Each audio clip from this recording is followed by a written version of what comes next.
Good morning student. Plus two economics का हमारा chapter 10 चल रहा है। आज हम टॉपिक कर रहे हैं फर्मों का प्रवेश और बाहर जाना तथा उसका प्रभाव। हमारा फर्स्ट टॉपिक है इसमें प्रवेश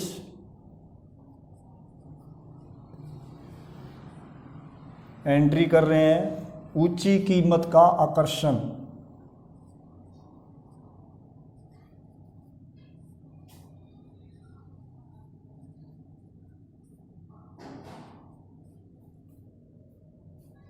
आकर्षण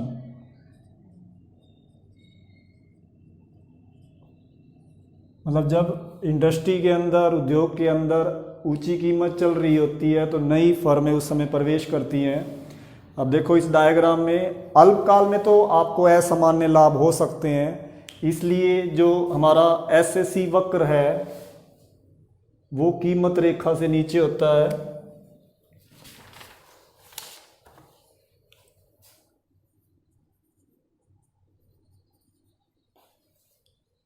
और दीर्घकाल में हम असामान्य लाभ को नहीं बना सकते, नहीं रख सकते।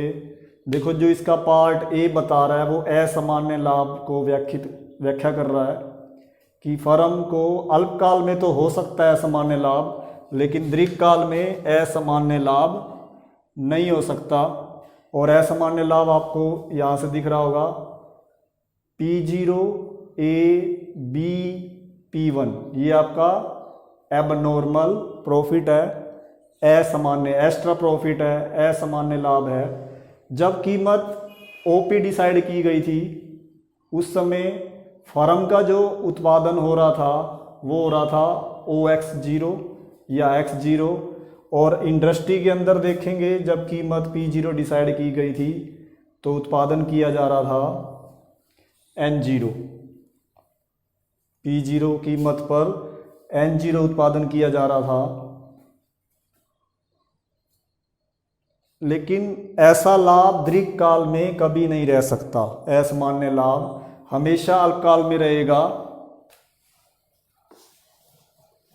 अब देखो फर्म में जो उत्पादन है वो ज़्यादा हो रहा है OX0, और इंडस्ट्री के अंदर जो उत्पादन हो रहा है वो N0 हो रहा है। इस बात को देखकर नई फर्में उद्योग में प्रवेश करेंगी क्योंकि कीमत ज़्यादा है, और आपका जो नई फर्में अगर उद्योग में प्रवेश करेंगी तो सभी फर्मों द्वारा अपना माल इंडस्ट्री के अंदर लाया जाएगा, तो फर्म इंडस्ट्री के अंदर वस्तु की जो पूर्ति होएगी वो बढ़ जाएगी। पूर्ति वक्र पहले SS था, अब वो आगे की तरफ बढ़कर S1 हो जाएगा।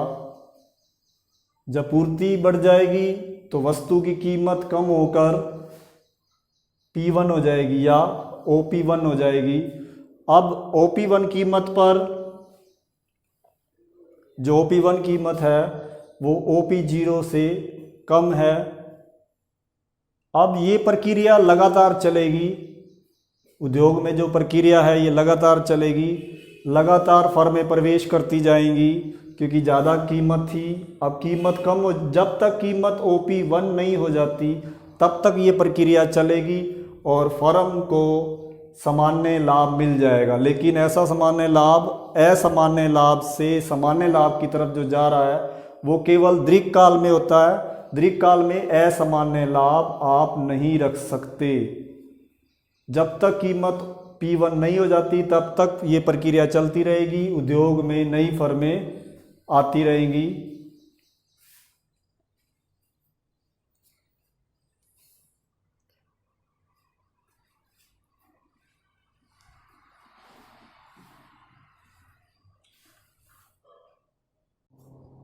अब इसका लास्ट टॉपिक है इस चैप्टर का, छोड़ना कम कीमत द्वारा बाधित।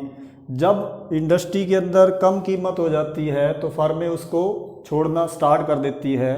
मान लीजिए आपकी इंडस्ट्री के अंदर 100 फर्म हैं, 100 फर्म्स काम कर रही हैं, और वो फर्म इसलिए काम कर रही है क्योंकि जो उनको उस कीमत पर काम कर रही है जो S से C से तो नीचे है, अल्पकालीन औसत लागत से नीचे है, परंतु अल्पकालीन परिवर्तनशील लागत से ऊपर है। जो उनकी कीमत है वो औसत लागत से कम है लेकिन परिवर्तनशील लागत से ज़्यादा है, इसलिए फर्में हानि उठाते हुए भी कार्य कर रही है। अल्पकाल में तो जब फर्मों को हानि हो रही होती है तो दीर्घकाल में उन फर्मों को उद्योग को छोड़कर जाने के लिए बाध्य होना पड़ता है। देखो चित्र में डायग्राम जो ए बना हुआ है ये फर्म का बना हुआ है, डायग्राम जो बी बना हुआ है वो इंडस्ट्री का बना हुआ है। OX पे आउटपुट दिखाया गया है, OY पर प्राइस, इधर बी पार्ट में भी OX पर आउटपुट है और OY पर प्राइस है। अब देखो इस चित्र में फर्म हानि उठाती हुई दिखाई दे रहे हैं और ये डायग्राम जो छायादार दिख रहा है, ब्लिंक कर रखा है, ये है P0 A B P2। ये इतनी फर्म को हानि हो रही है P0 A B P2। यहाँ पर सभी फर्मों को हानि उठानी पड़ रही है और अल्पकाल में तो फर्म न्यूनतम हानि सहन कर सकती है, लेकिन जो दीर्घकाल होगा उसमें न्यूनतम हानि सहन नहीं करेगी। उद्योग में से फर्में छोड़ना शुरू कर देंगी, उद्योग में से फर्में निकलनी शुरू हो जाएगी।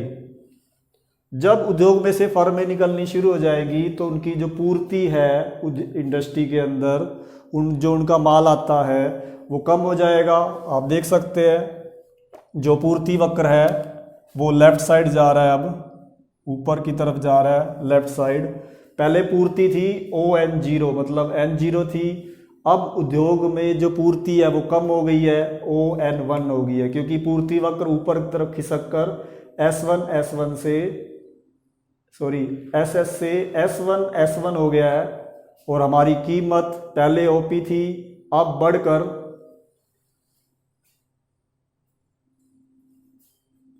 OP1 हो गई है। नई बाजार कीमत पहले OP0 थी अब OP1 हो गई है और नई पूर्ति ON1 हो गई है, पहले क्या थी ON0।